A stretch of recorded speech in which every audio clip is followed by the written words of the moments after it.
People who grew up in a small town, what is that incident everyone knows about, but no one talks about? This is a series of incidents everyone knows about in my hometown, and everyone does talk about, but it's just too good not to share.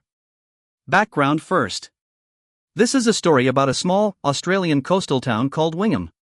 It has between 1 or 2 pubs on average. That's a whole other story. At the time of this story it was 2. It also hosts an annual rodeo, and a local football team.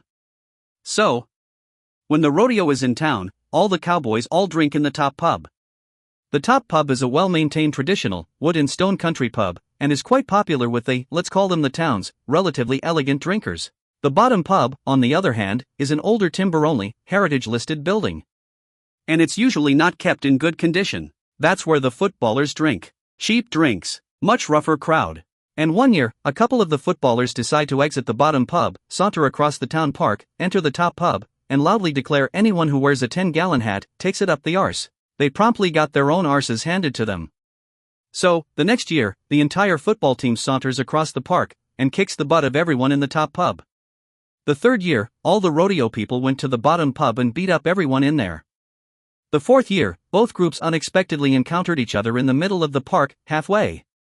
Years 5 and 6, well, let's say the pub park brawl was starting to look like a tradition. And both groups brought extra people from out of town. Year 7, the local police called in extra officers from the nearby cities of Terry, Forster, and Port Macquarie.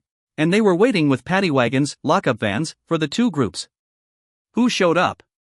And proceeded to fight with each other and the police. Took about 2 more years for the police to finally stamp it out, and the 9th and last year, they did it by preemptively arresting as many of the footballers as they could, in a massive drink-driving sting a week before the rodeo.